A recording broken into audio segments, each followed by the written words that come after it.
Ghaniyul Hamid. Wahai manusia, kamulah yang memerlukan Allah, dan Allah dialah yang maha kaya, yang tidak memerlukan sesuatu, lagi maha terpuji.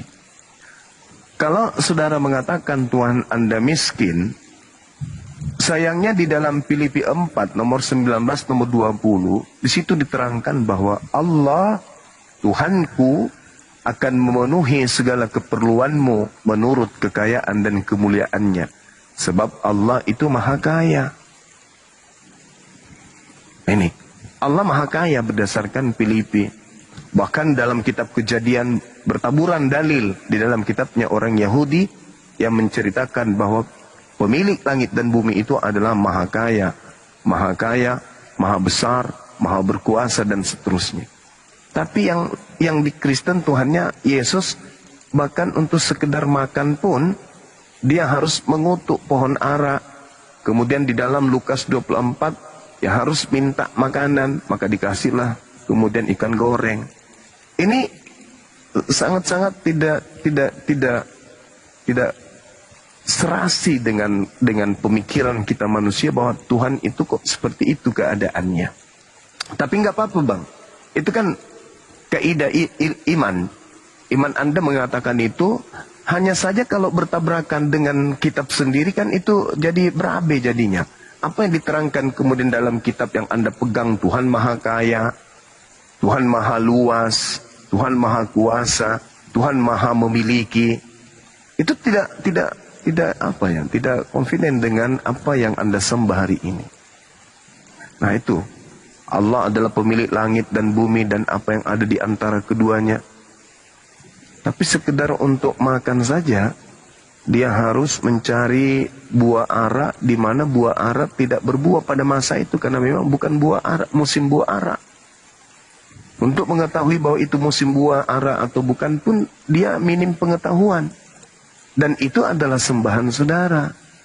Nah saya tahu Anda akan mengatakan, oh Tuhan saya pada saat itu sedang berpura-pura menjadi manusia. Padahal sebenarnya aslinya dia itu adalah Tuhan. Kan Anda ingin mengatakan itu bukan? Enggak. Benar enggak? Bukan itu. Iya silakan. Iya, jadi memang seperti tadi Bang Juma berpikir saya mengatakan itu. Tidak, saya tidak mengatakan itu. Tetapi dalam pengenalan saya yang tidak lengkap, ternyata saya berpikir begitu. Tetapi memang saya menyadari sekarang untuk mengenal dia harus memiliki pikiran dia gitu. Jadi, nah itu yang saya lihat di sini dalam pandangan tadi pun yang saya baca dari 2 Korintus 8 ayat 9 sebenarnya bukan dia miskin meskipun dia kaya gitu maksudnya. Jadi bagaimana maksud itu? Itu yang saya maksud. Dia kan dari atas. Artinya seperti Bang Juma tadi, ya dialah pemilik langit dan bumi. Nah, tetapi mengapa dia datang mengambil rupa seorang hamba tadi? Maksudnya di situ pandangan miskinnya. Karena memang itu yang apa? Nanti kalau kita sambungkan misalnya dengan seperti jemaat di Laodikia, ketika jemaat itu suam-suam kuku untuk percaya kepada dia, diperingati mereka karena mereka sudah menjadi kaya di dunia ini, lalu mereka merasa makmur di dunia ini, mereka nyaman, mereka berpikir mereka sudah berkat yang sesungguhnya itu mereka sudah terima, tetapi justru dikatakan kamu kaya padahal kamu miskin. Kamu berpakaian padahal kamu telanjang gitu. Belilah emas yang tidak akan binasa daripadaku, kata Yesus. Jadi maksudnya apa itu emas yang tidak akan binasa itu? Nah ada pandangan, bukan pandangan sebenarnya. Dikatakan begini dalam pernyataan bagaimana pada akhirnya kita mengerti di mana harta. Dikatakan begini, di mana hartamu berada, di situ hatimu berada. Jadi kalau hartamu di dunia ini, maka hatimu di dunia.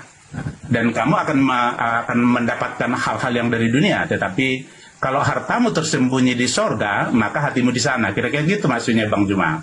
Dalam dua pandangan ini, memang pandangan kita Yesus itu seperti tadi ya, bahwa dia miskin benaran gitu. Dalam pandangan dia misalnya tadi sampai lapar, sampai ya bukan hanya lapar sih, sampai maksudnya dia menderita, bahkan bukan hanya menderita. Bang Juma tadi sudah sampaikan bahwa dia mati terkutuk. Mengapa begitu? Miskin sekali. Bukan hanya miskin, mengapa sampai begitu? Nah itu yang kita maksud tadi, esensi. Nah, itu yang saya tadi menarik dalam diskusi ketika diangkat topik ini dan Bang Juma memaparkan, cuman tadi yang memang wajar lah kalau orang Kristen itu bisa menjadi seperti marah seperti Ibu tadi, ya wajar aja, karena dalam pengertian dia kan menggunakan pemikiran itu tadi, memakan pemikiran yang demikian gitu. Tapi saya tidak melihat memang Allah itu miskin, tidak. Pencipta itu miskin, tidak. Yesus itu miskin, tidak. Tetapi saya mengerti sekarang apa maksudnya kaya gitu. Jadi ada beberapa bahasa di dalam Alkitab itu, contoh misalnya baru. Dalam pandangan manusia baru kan contoh tahun baru, berarti ya bulan 1 lah itu, bulan 2 menjadi buruk gitu. Tapi dalam pandangan Yesus yang baru itu berarti dia tidak akan pernah menjadi usang lagi. Panjang, misalnya panjang umur. Orang berpikir panjang umur misalnya sekarang lah 100 tahun panjang umur. Padahal misalnya kalau Adam aja kan sampai 960 tahun. Artinya itu baru 10% dari sana udah dianggap panjang sekarang gitu. Padahal tidak. Maksudnya panjang itu ya tidak berakhir, kira-kira gitu. Jadi perbandingan pandangan antara pemikiran manusia dan pemikiran Allah di sini kadang yang menjadi bentroknya. Pemikiran kita gunakan menilai Allah, ya memang tidak mungkin lah, itu tidak logis lah, kira-kira gitu Bang Juma. Oke, baik kawan. Jadi gini, ketika saudara memaparkan tentang perihal Yesus, dia tidak miskin tapi dia kaya. Bagi saya itu adalah suatu pembelaan iman terhadap sembahan. Wajar. Nah, saya sebagai orang di luar Kristen melihat di sini Yesus sebagai Tuhan yang berpura-pura. Dia maha kaya. Dia Tuhan katanya. Yang kemudian remeh-temeh alam semesta ini buatnya. Tapi pada faktanya, realnya, secara histori, ketika dia datang sebagai manusia, dia butuh suplemen makanan, minuman. Dia butuh nutrisi untuk hidup. Dia butuh oksigen untuk hidup. Dia butuh air untuk hidup. Dia butuh apa yang dibutuhkan oleh makhluk untuk hidup. Kalau nanti kemudian Anda mengatakan dia itu pada saat itu sebagai manusia, oke, I know, saya tahu. Tapi permasalahannya adalah, apakah Tuhan Anda sedang berpura-pura? Sedang bersandiwara? Sedang memainkan lakon? Dia sebagai aktor? Ini penting untuk kita tahu. Apakah Yesus yang Tuhan Anda itu sedang berpura-pura? Kalau dia sedang berpura-pura, dengan kata lain dia sadar kalau dia sedang membohongi manusia. Ucapannya sah, ucapannya valid, ucapannya tidak diragukan. Aku tidak dapat berbuat apa-apa dari diriku sendiri. Barang siapa yang menolak ucapan Yesus ini, maka dia kufur, ingkar terhadap ucapan Yesus. Dia tidak percaya kepada Yesus. Permasalahannya sebaliknya. Jika percaya kepada ucapan Yesus ini, dan ternyata dia adalah Tuhan sebagaimana iman Kristen, maka Kristen terjebak di dalam kebohongan yang ada terbungkus kepura-puraan Yesus. Pantaskah Tuhan berpura-pura? Pantaskah Tuhan bersandiwara? Pantaskah Tuhan berbohong di hadapan ciptaannya? Ini masalah yang sangat kompleks. Di saat dia mengatakan aku tidak dapat berbuat apa-apa dari diriku sendiri, dan dia adalah Tuhan, maka dia bohong. Gugur kemahasucian, tak layak jadi Tuhan. Karena dia pendusta, dia pembohong. Tetapi jika ucapannya itu sahih, ucapannya itu valid, maka gugurlah kekristenan tersebut. Kenapa? Karena dia memaksakan manusia yang tak dapat berbuat apa-apa untuk menjadi Tuhan, yang memang Tuhan itu skala prioritas yang maha kuasa. Maka muncul apa yang terjadi hari ini. Orang Kristen diwajibkan berbohong di depan umat Islam agar oknum makhluk yang lemah bisa nampak seakan-akan menjadi Tuhan. Itu keadaan yang kompleks, Bang. Tapi ketika Yesus itu jujur, maka jelas dia bukan Tuhan. Ketika dia berbohong, berpura-pura, maka dia pun tak layak dituhankan, kan dia adalah pendusta. Hendak kemana kita pergi? Sedangkan berbicara mengenai harta duniawi, Yesus berpesan di dalam Matius 6. Anda boleh lihat di data Ya. Matius 6 nomor 19 dan seterusnya. Janganlah kamu mengumpulkan harta bumi. Di bumi mengengat dan karat merusakkannya dan pencuri membongkar serta mencurinya. Ini nasihat untuk pendeta dan pastor untuk jangan mengumpulkan perpuluhan. Tetapi kumpulkanlah bagimu harta surga. Muncul pertanyaan. Umat Islam bergemuruh sedunia bertanya, apa itu harta surga? Mobil, sertifikat tanah, rumah yang mewah, atau apa? Ujung-ujungnya kemudian rupa-rupanya yang disebut harta surga yang tidak ngengat dan tidak karat dan tidak dirusak kemudian oleh pencuri dan tidak dibongkar kemudian oleh pencuri, bahkan untuk dimakan rayap pun tidak, itu adalah amalan soleh. Kemana muaranya? Ketika berbicara mengenai amalan soleh, kemana muaranya? Karena Yesus di dalam Ibrani 5 nomor 7 juga disebut sebagai orang yang soleh.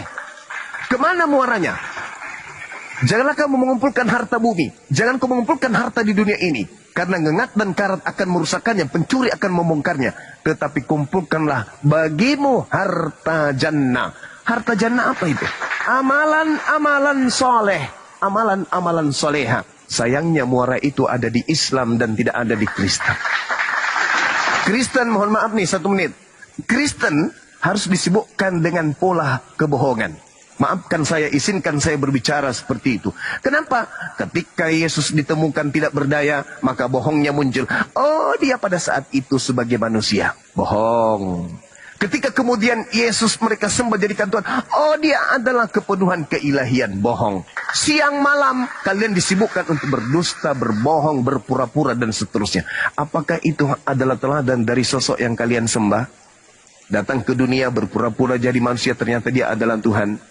Apakah seperti itu? Atau ini adalah doktrin dan dogma yang dihasilkan dari pemikiran-pemikiran paling ahli filosofi, orang-orang yang berfilsafat, orang-orang yang menginginkan kemudian nenek moyang mereka punya sembahan langgeng sampai akhir dunia? Ataukah ini adalah kerja iblis? Karena Yesus itu tidak mungkin berbohong.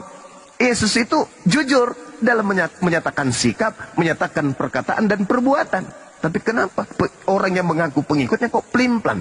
Kadang Tuhan, kadang manusia, kadang dia miskin, kadang dia kaya. Padahal polanya kemudian adalah yang diminta oleh Yesus, perbanyaklah harta surga. Kalau harta surga ingin diperbanyak, maka manusia harus digiring kembali kepada hukum-hukum Tuhan. Jangan ini, jangan itu, jangan ini, jangan itu, jangan ini, jangan itu, jangan makan ini, jangan minum itu. Kalau itu ditundukkan hati kita untuk taat kepada perintah itu, maka itulah buah-buah daripada amalan soleh. Itulah buah-buah dari harta surga. Tapi sayangnya Paulus kemudian menghantarkan orang Kristen menganggap itu adalah tinja skubalon. Hukum-hukum yang menghantarkan Bani Israel mendapatkan hadiah buah-buah surga justru dianggap sampah, dianggap tinja. Dalam bahasa Yunaninya Paulus mengatakan itu adalah sampah, skubalon, tinja.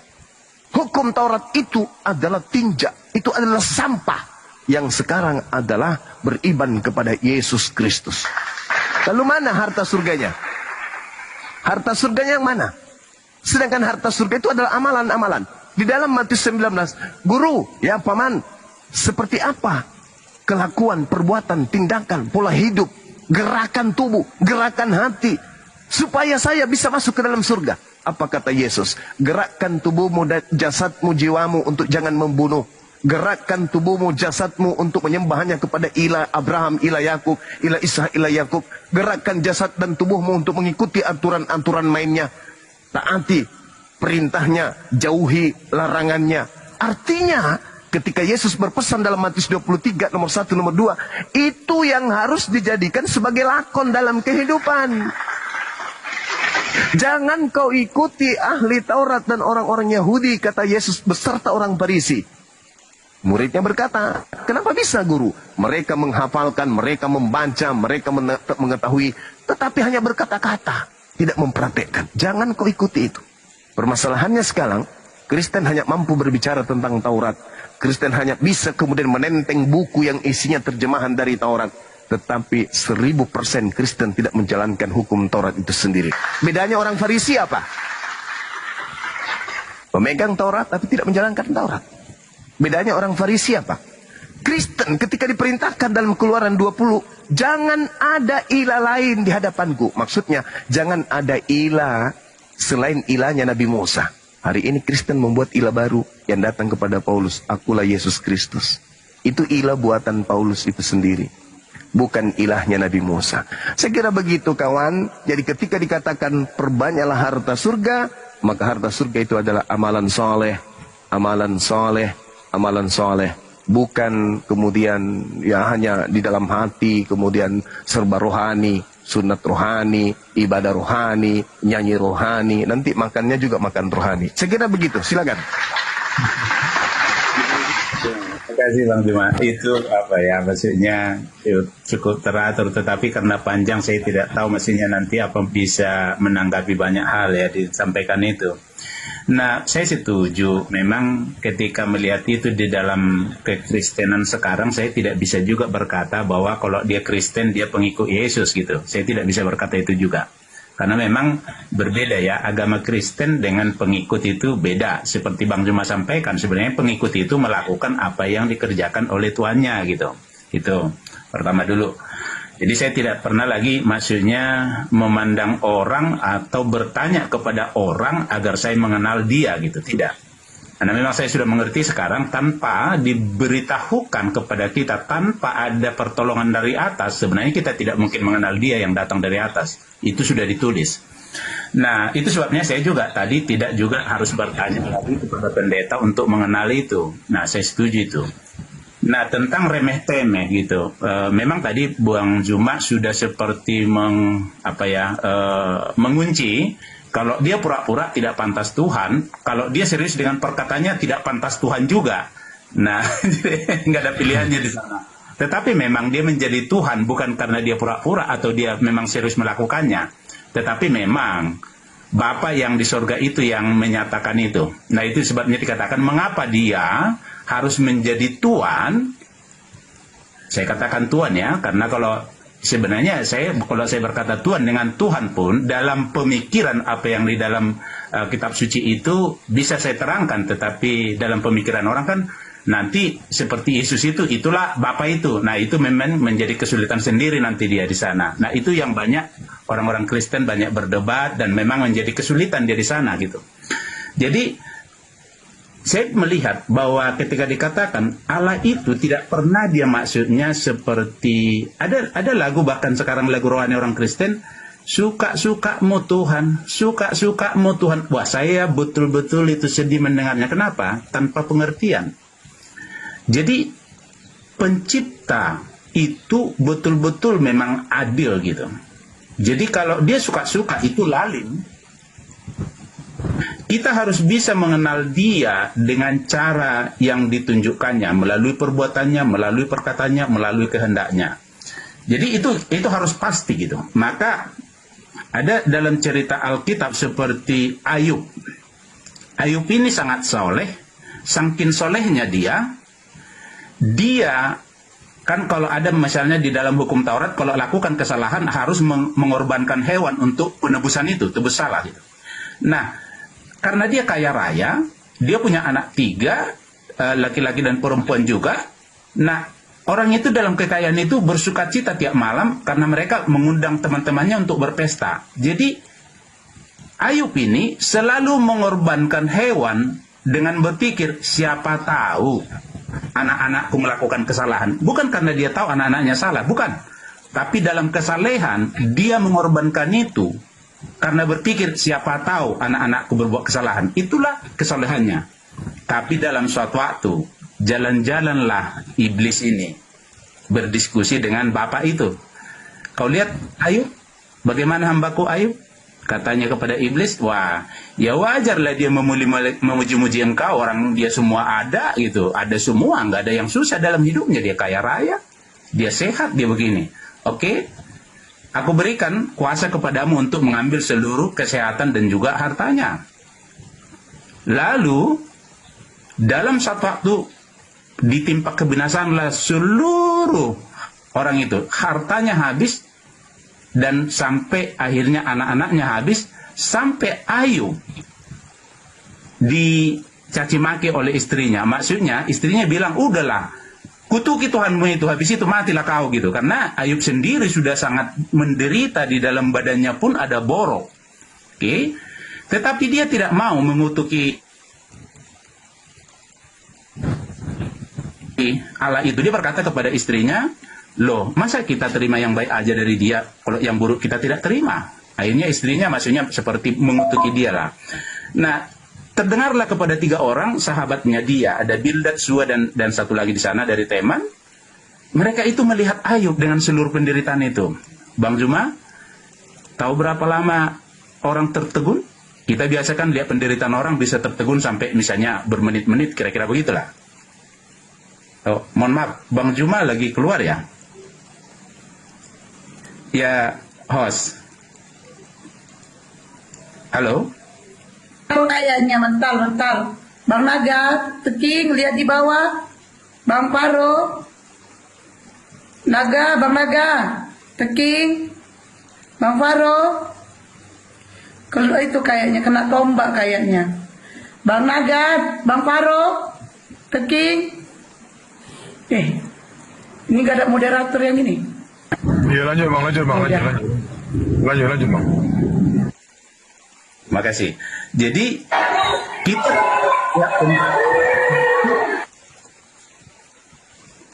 kita bisa tertegun karena melihat penderitaan itu. Nah, ini sahabat-sahabatnya nih 3 hari 3 malam tertegun melihat betapa penderitaan itu.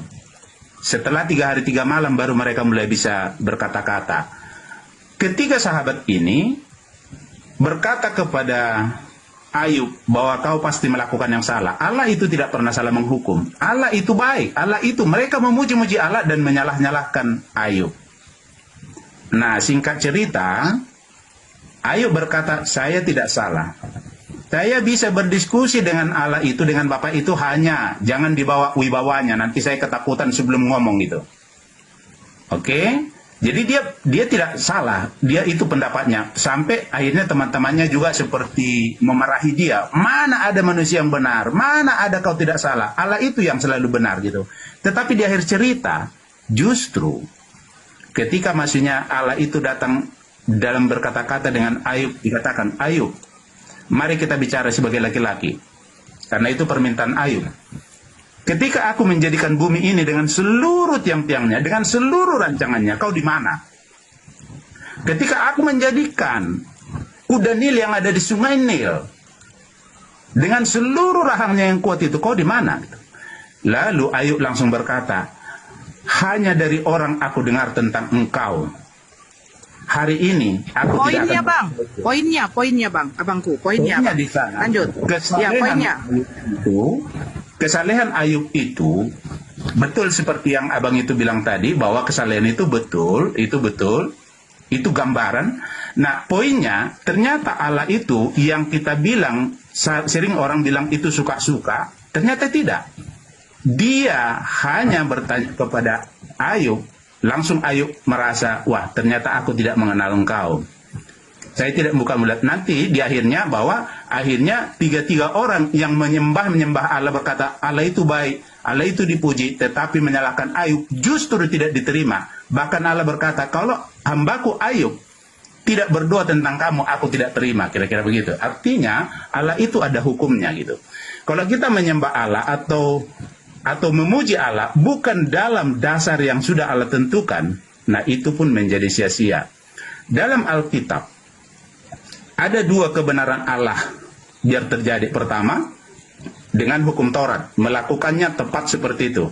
Persoalannya, hukum Taurat itu, bagaimana kebenaran hukum Taurat? Orang yang melakukannya, maka dia akan hidup.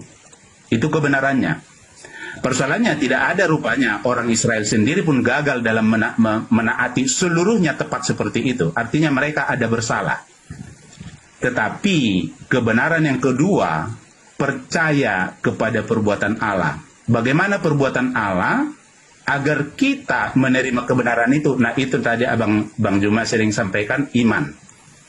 Jadi iman kepada perbuatan Allah, itulah yang membenarkan orang. Jadi kalau dikatakan dibenarkan, bukan karena benar, tapi karena saya percaya kepada Allah, hal itu dihitung Allah sebagai kebenaran. Ini bisa dilihat sama dengan ketika dia memberikan janji kepada Abraham, dikatakan, oleh keturunanmu semua bangsa mendapat berkat, lalu Abraham pun percaya. Hal itu dihitung Allah sebagai kebenaran. Jadi sebenarnya Abraham belum berbuat apa-apa, tetapi dia percaya walaupun dia udah 100 tahun, istrinya sudah mandul, sudah mati haid, dan sudah 90 tahun. Jadi secara logika tidak ada jalannya lagi punya anak, tapi dikatakan Abraham pun percaya. Hal itu dihitung Allah sebagai kebenaran. Jadi kebenaran Abraham adalah karena dia percaya. Kebenaran yang sama, seperti tadi di awal Bang Zuma sampaikan, apakah perkataan dalam Matius 28 ayat 18-20 bagaimana Injil itu disebarkan ke seluruh bumi, itu perkataan Yesus? Ya, itu perkataannya. Karena dengan begitulah orang dengar, karena dengan dengarlah orang bisa timbul percaya. Karena dikatakan, iman timbul dari pendengaran akan firman Tuhan. Jadi ketika iman itu timbul, hal percaya itu dihitung Allah sebagai kebenaran. Kira-kira gitu Bang Juma. Oke, baik. Ya, jadi poinnya kemudian bahwa Yesus yang berkata, kepadaku telah diberi kuasa. Menghadirkan kemudian pertanyaan yang tadi bergulir kembali. Kalau Yesus ini diberi kuasa, lalu siapa yang memberikannya kuasa? Kalau dia ini adalah Tuhan, berarti dia adalah Tuhan yang diberi kuasa. Oleh siapa? Layakkah Tuhan diberi kuasa? Kalau dia layak diberi kuasa, dan dia benar-benar Tuhan, maka yang memberinya kuasa justru harus Tuhan yang jauh lebih senior daripada dia sendiri. Maka kalau ini terjadi, maka gugurlah kemudian Tuhan itu gugurlah sumpah Nabi atau hanya oleh Tuhan yang jauh lebih kuat. Makanya saya bertanya, apakah Yesus ini berpura-pura atau serius? Seriuskah dia di dalam pengakuannya? Seriuskah dalam perbuatan dan tindakannya? Atau dia hanya berpura-pura? Dia berkata, aku tidak dapat berbuat apa-apa. Dia berkata, aku was-was, aku ketakutan. Ngantuk dia, tidur dia, lapar dia. Apakah semua itu adalah kepura-puraan? Atau justru hukum biologis yang mengikat dia secara kodrawi? Yang tidak bisa kemudian Yesus berkuasa melepaskan diri dari kodrat itu. Artinya Yesus terikat oleh hukum waktu. Dia berada pada zona makhluk. Benarkah Tuhan berpura-pura jadi makhluk? Benarkah kemudian Tuhan ini berpura-pura menjadi ciptaan? Atau memang itu adalah keadaan yang sesungguhnya? Nah, ini yang perlu dipahami dan dipahamkan. Karena kalau kita berbicara mengenai intisari dari segenap ajaran Kristen dari mula-mula sampai hari ini, Yesus datang sebagai manusia yang tadinya adalah Tuhan. Berarti 33 tahun Tuhan berpura-pura. Penguat daripada kepura-puraan Tuhannya dari saudara kita Kristen, itu bisa kita lihat dalam 2 Tawarik 7 nomor 14. Kaitannya dengan doktrin Kristen. Dan umatku yang atas namaku disebut merendahkan diri, berdoa, mencari wajahku, lalu berbalik dari jalan-jalannya yang jahat, maka aku akan mendengarkan dari surga. Aku akan mengampuninya dari surga. Dosa-dosa mereka aku pulihkan. Negeri-negeri mereka aku pulihkan. Ini. Kalau Yesus itu benar-benar Tuhan, yang datang ke atas muka bumi mengambil rupa manusia, untuk menebus dosa manusia, untuk mengampuni dosa manusia di atas tiang salib, maka nyatalah Yesus ini adalah Tuhan yang berpura-pura. Sehingga hal yang dilakukan datang menjadi manusia itu banyak merugikan keadaan. Satu, yang paling fatal yang dirugikan oleh kepura-puraan Tuhannya Kristen bernama Yesus adalah perawan yang bernama Maria. Kedukaan, kesakitan, aib, kesedihan, kejatuhan kodrat, dipandang remeh, disudutkan, itu dialami oleh seorang perempuan perawan. Dirobek selaput darahnya, hanya sebuah kepura-puraan. Lalu yang diuntungkan adalah para pesina, para pelacur, perampok, pelakor, Dracula, apalagi kanibal. Itu yang diuntungkan dengan kepura-puraan Tuhan. Maka yang beruntung adalah pelaku maksiat. Kenapa? Dengan berpura-puranya Tuhan menjadi bukan Tuhan, dosa-dosa mereka dia ampuni kemudian. Padahal dalil lebih dulu menerangkan 2 Tawarik 7:14, dan umatku yang atas namaku disebut merendahkan diri, berdoa dan mencari wajahku, lalu berbalik dari jalan-jalan yang jahat, maka aku akan mendengar dari surga dan mengampuni dosa mereka dari surga, dan telah memulihkan negeri-negeri mereka. Kalau Tuhan ternyata mampu mendengarkan doa dari surga, kalau Tuhan ternyata mampu mengampuni dosa-dosa manusia dari surga, dan Tuhan kemudian mampu kemudian melakukan apapun dari surga, lalu buat apa dia merugikan seorang wanita perawan bernama Maria? Dan apesnya, Tuhanku adalah anakku sendiri, anakku adalah Tuhanku sendiri. Aku lebih tua daripada Tuhanku, dan Tuhanku kemudian adalah anak bayi yang kususui, yang kusuapin, yang kucebokin, yang kumandiin. Lalu setelah dia dewasa, aku harus tunduk berserah diri menyembah kepada anakku sendiri yang adalah Tuhanku sendiri. Lalu buat apa otak ini disimpan? Kenapa kita enggak dijadikan seperti hewan aja? Seperti kambing, seperti kera, seperti monyet. Supaya ini kita tidak protes. Kenapa kita harus menjadi manusia yang berakal? Sehingga nilai-nilai yang muncul kemudian menjadikan objek yang tidak rasional. Menjadikan sebuah nilai yang tak bernilai. Menjadi sesuatu yang tidak berwarna. Ketika akal mencari ketukan-ketukan kebenaran itu, tapi kebenaran itu hanya sebuah kepura-puraan. Seorang ibu hamil, diungsikan, diusir, difitnah. Hanya sekedar sesuatu yang menjadi hal yang tidak rasional. Kenapa enggak kita ini jangan ada akal? Kenapa kita tidak kayak Adam aja? Mereka telanjang ria, bisa menikmati makanan-makanan apapun selain daripada yang satu itu. Kenapa enggak seperti Adam saja? Seperti kambing, seperti sapi. Mereka tidak punya hukum, mereka tidak punya aturan. Maka hidup sebagai makhluk Tuhan sama di hadapan Tuhan. Bedanya, kok kita harus ada neraka sih? Kenapa enggak kayak ayam saja? Mereka bahagia dengan mengulik-ngulik sampah. Mereka bisa hidup, memperpanjang masa hidupnya, membesarkan anak-anak mereka dari sebuah telur menjadi ayam baru hanya dengan mengais-ngais harta.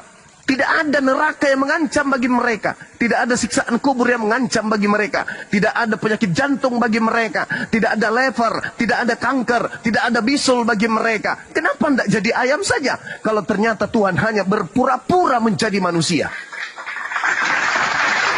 Apa yang salah di sini? Ini harus dipertanggungjawabkan kemudian. Orang-orang Kristen harus mempertanggungjawabkan keadaan ini. Ketika kemudian perintah beritakanlah Injil kepada seluruh makhluk, maka uraian-uraian ini harus dengan tinta emas mereka torehkan kepada manusia yang mampu berpikir selayaknya Bang Subah. Ketika Tuhan mengatakan, aku Tuhan mendengarkan doamu dari surga, aku Tuhan menghapuskan doamu dari surga, aku Tuhan mengampuni segala kesalahanmu dari surga. Lalu buat apa dia merusak tatanan kehidupan akal manusia? Untuk apa dia harus membuat manusia itu gila? Sampai dia harus menutup malu di hadapan orang-orang yang berakal. Tuhanmu mati, Tuhanmu ditombak, Tuhanmu bla bla bla. Untuk apa? Melahirkan sebuah dosa dan fitnah terhadap manusia sesama manusia. Apakah Tuhan itu benar? Apakah Tuhan itu maha suci? Apakah Tuhan itu maha pengasih? Apakah Tuhan itu maha penyayang? Ketika ternyata akal hanya digunakan sebagai aksesoris biasa. Manusia berakal mana yang bisa menerima Tuhannya jadi bayi? Manusia berilmu mana yang bisa berfaedah ilmunya ketika dikatakan Tuhannya kemudian dibunuh oleh ciptaannya sendiri? Untuk apa jadi manusia jika diperhadapkan dengan keadaan yang tidak rasional? Buat apa ada akal sebagai cahaya rasio jika ternyata rasio itu menghantarkan kita seperti hewan yang tak berdaya? Kenapa nggak jadi kucing saja? Kenapa nggak jadi ayam saja? Supaya kita terbebas dari neraka. Kita diancam neraka dengan kepura-puraan. Ternyata engkau Tuhan. Tapi ketika engkau hidup, kau tidak mencerminkan sebagai Tuhan. Ternyata tidak mengimani dirimu.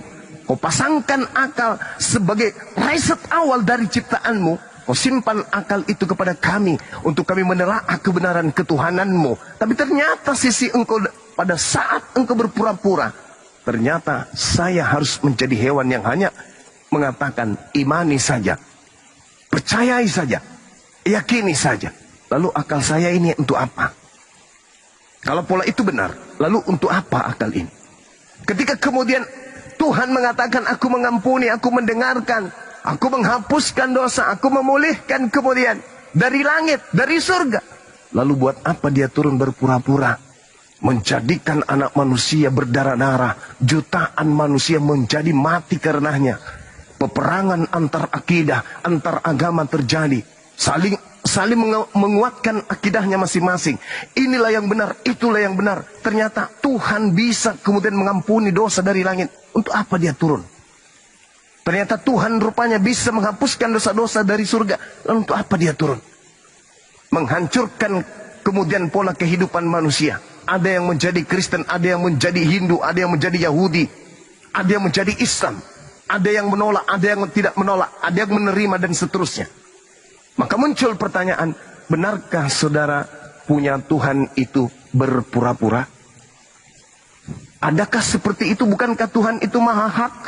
Bukankah Tuhan itu maha benar? Bukankah Tuhan itu maha suci? Bukankah Tuhan itu bukan pendusta? Bukankah Tuhan itu bukan persandiwaraan? Bukankah Tuhan itu bukan kepura-puraan? Bukankah Tuhan itu maha pengasih? Bukankah Tuhan itu maha penyayang? Lalu apa yang dipertontonkan ini sekarang? Ketika dia mampu mengampuni dari langit, dari surga. Ketika dia mampu kemudian menghapuskan dan mendengar doa-doa dari hambanya yang ada di bumi sampai ke surga. Lalu buat apa dia datang ke bumi menjadi bayi? Buat apa? Nah ini saudara, buah pikiran yang harus kita renungkan. Bahwasanya akal menjadi penopang kehidupan kita sebagai pemimpin di atas muka bumi ini tentu tidak bertentangan dengan item-item ketuhanan yang Tuhan gariskan melalui para nabi. Aku Tuhan, aku Tuhan, aku Tuhan, jangan ada yang lain. Tiba-tibanya dia kemudian setelah menghancurkan Sodom dan Gomorrah, setelah menghancurkan Nabi Lut, menghancurkan Nabi Nuh dan kaumnya Nabi Nuh dan kaumnya Nabi Lut, tiba-tiba dia datang menjadi seorang bayi. Ini ada apa? Karena kasihnya, bukankah diteropong oleh kita orang beragama, dia mampu mengampuni dosa, mendengarkan doa di surga. Tidak mesti dia turun ke bumi membingungkan manusia. Saya kira begitu kawan. Ya, mudah-mudahan apa yang saya pertanyakan ini ada jawaban, ada solusi. Apakah Yesus itu Tuhan yang berpura-pura menjadi bukan Tuhan, atau Kristen yang menguatkan kemudian dogma dan doktrinnya agar memberitakan bahwa Yesus itu adalah Tuhan dengan konsep yang tidak rasional? Sekira begitu, silakan. Makasih banyak. Silakan Bu. Ya, maksudnya itu baik sekali penelitian yang disampaikan itu. Saya akan di posisi Bang Juma ketika dia berpura-pura, pasti dong. Nah, persoalannya seperti bilang itu tadi, bahkan dia tidak semena-mena gitu. Ketika dia berkata hukum itu berlaku untuk dirinya dan juga untuk orang gitu. Dia menetapkan hukum dan dia tidak melanggar itu. Itu dia seriusnya. Nah, jadi kalau saya setuju karena tadi Bang Zuma sampaikan di awal, mengapa tidak seperti Adam, telanjang. Tapi mereka tidak malu gitu. Tidak ada kesusahan, tidak ada penderitaan. Tidak perlu bekerja untuk makanan karena tersedia semuanya. Tidak perlu khawatir dengan pencuri, dengan penyakit karena mereka baik-baik aja. Nah, masalahnya di sana memang awalnya Bang Juma. Ketika Allah menciptakan Adam dalam gambar dan rupanya, di sana ada persekutuan.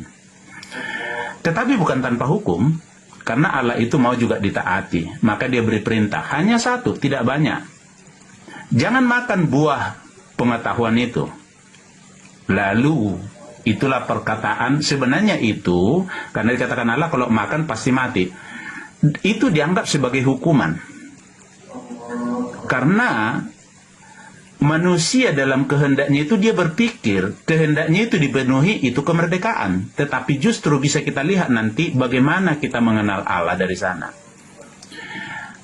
Hukum yang diberikan, jangan makan buah pengetahuan itu karena makan pasti mati. Sebenarnya kalau dibalik begini tuh, agar kamu hidup, kan begitu.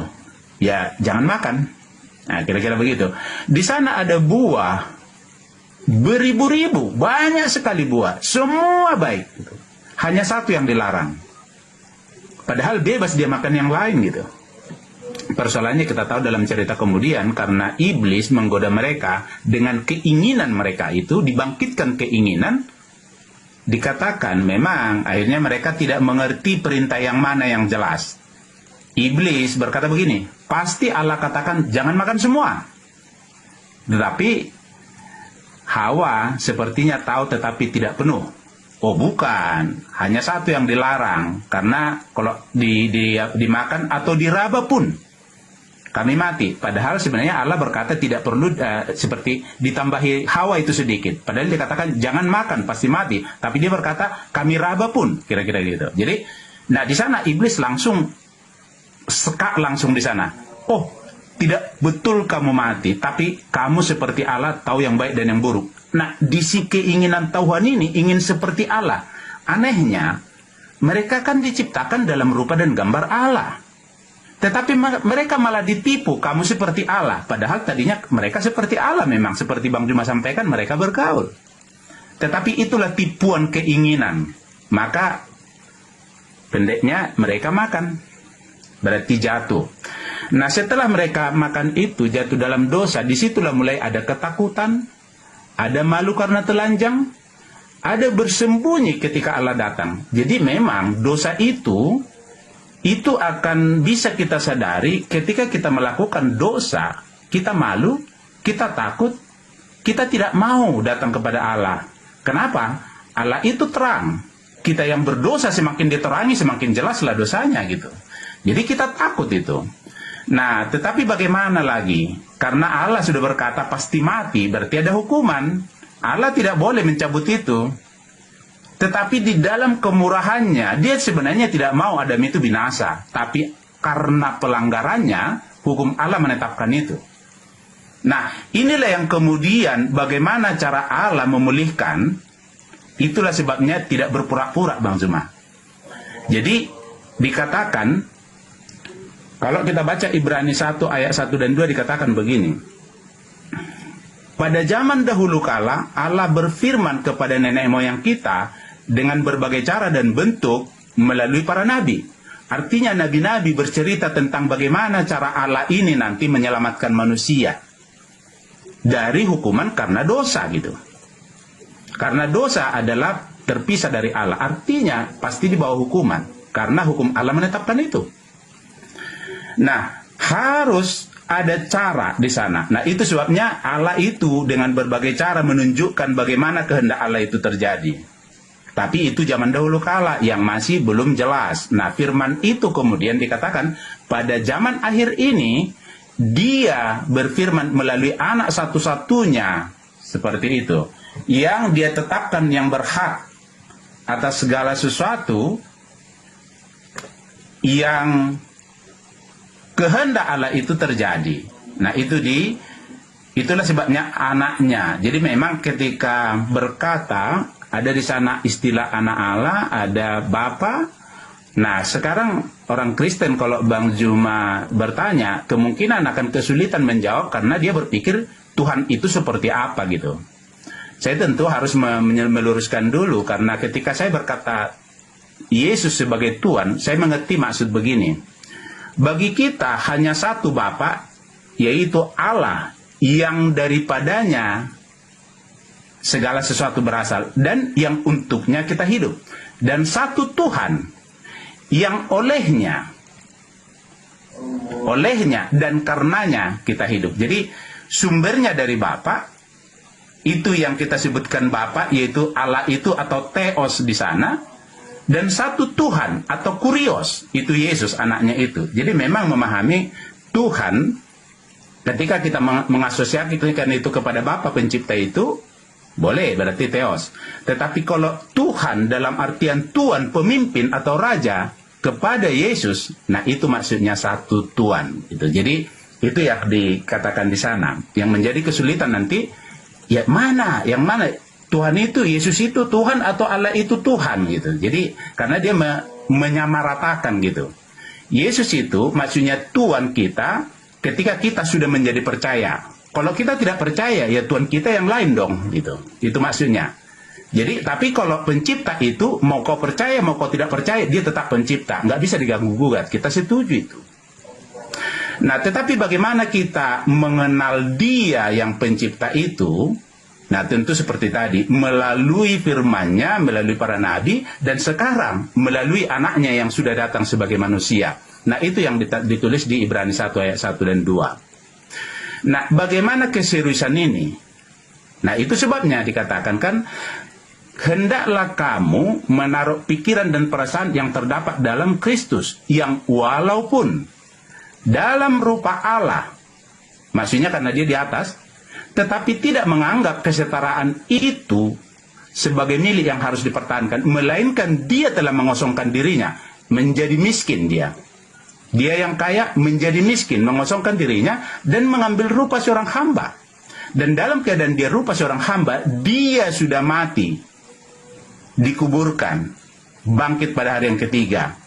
Itulah sebabnya Bapa sangat meninggikan dia, dan menganugerahkan dia nama di atas segala nama. Artinya dia menjadi Tuhan. Jadi Yesus menjadi Tuhan atas kehendak Bapa. Tuhan atas siapa? Atas siapa yang menerima beritanya? Yang tidak menerima beritanya, berarti ya bukan dia Tuannya. Nah, itu maksudnya di sana, satu Tuhan atau satu Tuhan, yaitu Kristus Yesus itu, dan satu Bapa, yaitu Allah Theos itu, pencipta itu, yang daripadanya berasal sesuatu, dan yang kepadanya segala sesuatu itu ada. Maka dikatakan, segala sesuatu berasal dari dia, dan oleh dia, dan bagi dia. Jadi bagi dialah kemuliaan sampai selama-lamanya. Allah itu mau kemuliaan itu bagi dia selama-lamanya. Tapi bagaimana itu terjadi? Berarti kita mengenal hanya dia yang benar, semua manusia salah, semua manusia berdosa. Tetapi dia membenarkan orang karena dia sudah berkata-kata, dan kata-katanya itu sudah menjadi... Bang, nggak nyambung bang. Poinnya aja langsung tutup bang. Nggak nyambung abang. Poinnya aja langsung bang. Jadi maksudnya saya seperti tadi bahwa kalau dia berpura-pura, ya saya di posisi Bang Juma, tetapi saya tidak melihat dia berpura-pura, itu sebabnya dia menetapkan hukum tadi. Jadi hukum dari Allah itu dia sendiri pun, maka dikatakan Injil itu adalah kekuatan Allah. Jadi dia tidak bisa hanya menghapuskan dosa manusia, tidak bisa. Tidak bisa misalnya hapus dosa, tidak bisa, harus ada dasarnya. Ya dasarnya harus ada, bagaimana manusia itu menerima kebenaran itu terjadi. Nah itu maksudnya, maka dikatakan Injil adalah kekuatan Allah untuk menyelamatkan. Jadi seakan-akan Allah tidak bisa menyelamatkan orang tanpa Injil. Karena itu hukumnya. Kira-kira begitu maksudnya.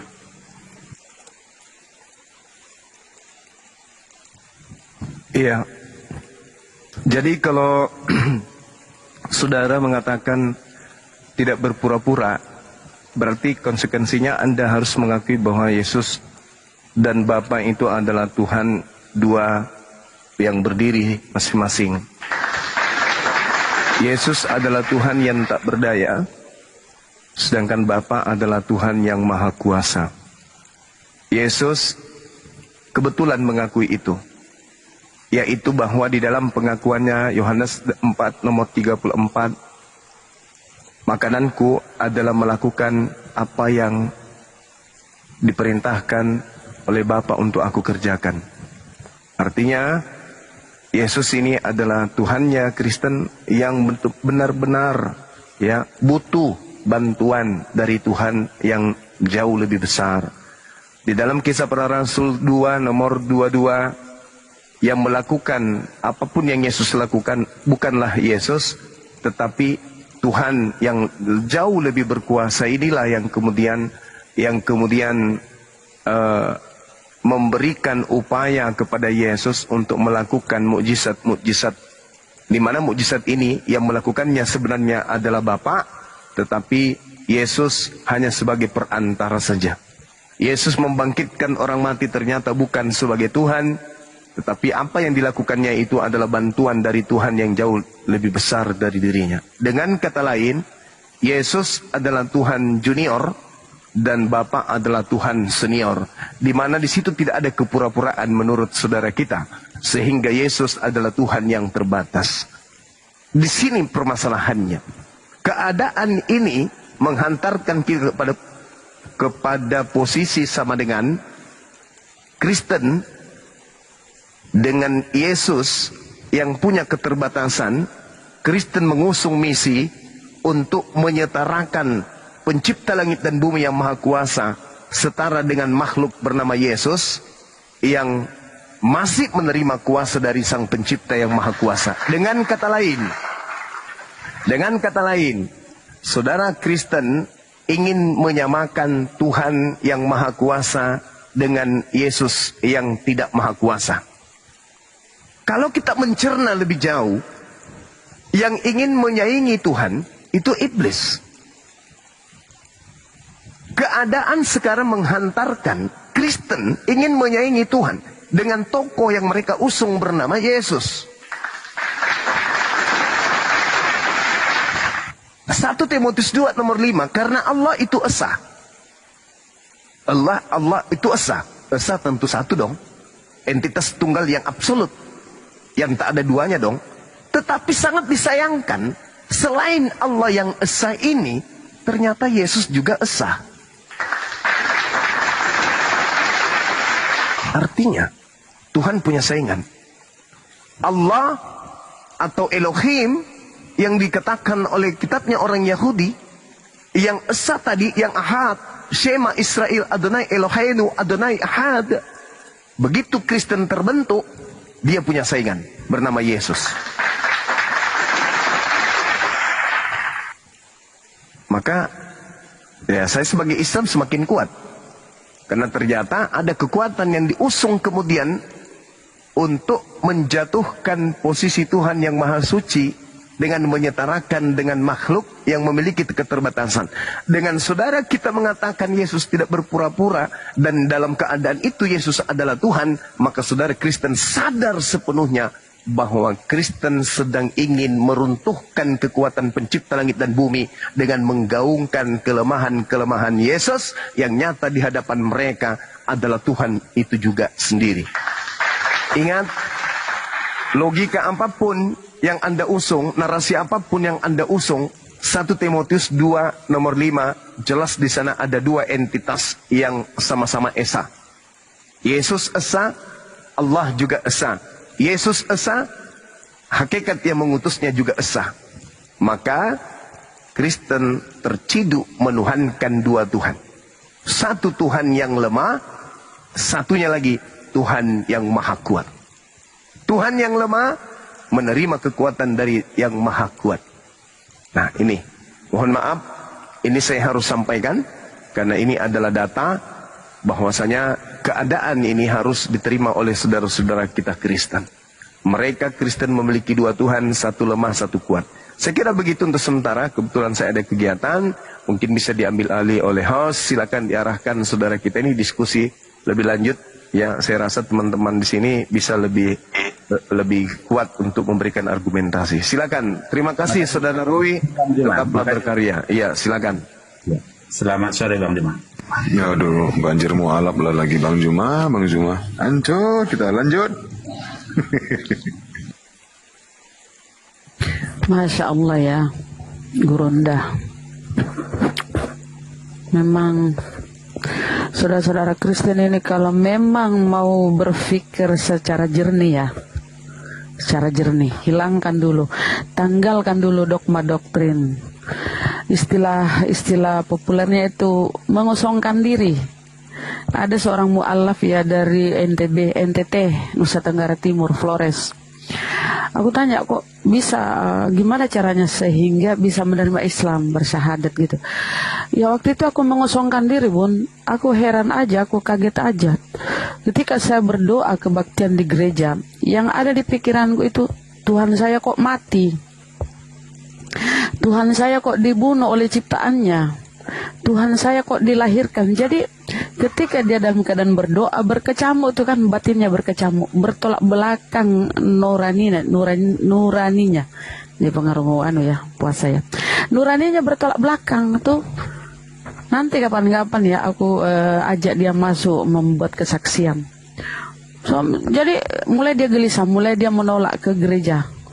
Ditegurlah sama saudaranya, kan sudah nggak ada orang tuanya. Ditegur, kenapa dek kamu nggak ke gereja? Bang, masa Tuhan kita mati? Masa Tuhan kita dilahirkan, bang? Gimana ceritanya? Ditanya lagi pendetanya. Tanya kamu ke pendeta, dek. Tanya pendeta. Pendeta itu nggak mau jawab. Udahlah, kau kurang iman ini bla bla segala macam. Nah, mulai berontak batinnya. Akhirnya apa? Nggak sanggup lagi kali ya. Terus dipaksa ke gereja. Kabur dia kan? Kabur dia mencari kebenaran ke daerah Jawa Timur. Di sana lah dia mulai belajar mencari, walaupun kerja setengah mati ya, membantu sebuah di rumah tangga, kerja di rumah tangga lah. Tapi enggak akalnya bertolak belakang dengan nuraninya, imannya bertolak belakang dengan hati nuraninya. Mencari tahu dia segala macam.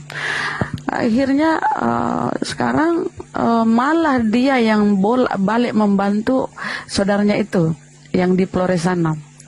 Dia kok menyampaikan alamatnya, bla bla segala macam. Dan bahkan kakaknya itu yang sekarang pendeta katanya ya, dia akan berusaha supaya menyadarkan kakaknya. Dan insya Allah katanya ada 3 keponakannya ini sering dialog sampai larut ya via WhatsApp ya sama saudara kita yang mualaf itu. Dan katanya insya Allah dia akan menerima Islam. Alhamdulillah ya. Nah, kita tunggu kabar baiknya aja. Tapi begitulah teman-teman saudaraku ya, saudara sesama bangsa, saudara Kristen. Kalau benar-benar Anda mengosongkan diri ceritanya, kosongkan dulu dari pikiran dogma doktrin. Kemudian masukkan tadi apa yang disampaikan guru kami ya, Bang Zuma ya. Abang kami coba tanamkan di jiwa Anda, di pikiran Anda. Insya Allah teman-teman ya. Saudara ya, karena boleh menanggapi? Jadi saya sedikit bang, saya menyimpulkan. Boleh bang. Ya, mengulangi sedikit dari pernyataan Bang Zuma tadi ya. Di 2 Tawarikh pasal 7 nomor 14, di mana di situ dikatakan Tuhan mampu mengampuni dosa umat manusia dari surga. Erik, musik loh, masih orang masih YouTube Bang Erik, YouTube kena musik Bang Erik, ada musik. Itu suara nada dering. Lalu kenapa Tuhan harus menjadi manusia? Ketika dia menjadi manusia justru membuat kekacauan di antara kita. Masuk di akal nggak? Seharusnya dia kalau emang datang ke dunia, dia membawa kedamaian. Malah kedatangannya membawa kekacauan bagi kita. Ada yang mengakui, ada yang tidak, ada yang berkhianat, ada yang saling memaki, ada yang saling membunuh. Coba Anda pikirlah, saudara-saudara Kristen yang ada di bawah juga. Coba dipikir dulu baik-baik. Kalau Tuhan bisa segampang itu mengampuni dosa manusia, kenapa dia turun menjadi manusia? Malah dia membawa kekacauan di muka bumi. Coba Anda pikir dulu. Ya, lanjut yang lain. Sekian dari saya. Iya. Ya itu. Nah, silakan. Iya, jadi gini Bang, ketika dia beribadah di gerejanya katanya nih, ini saksi nyata.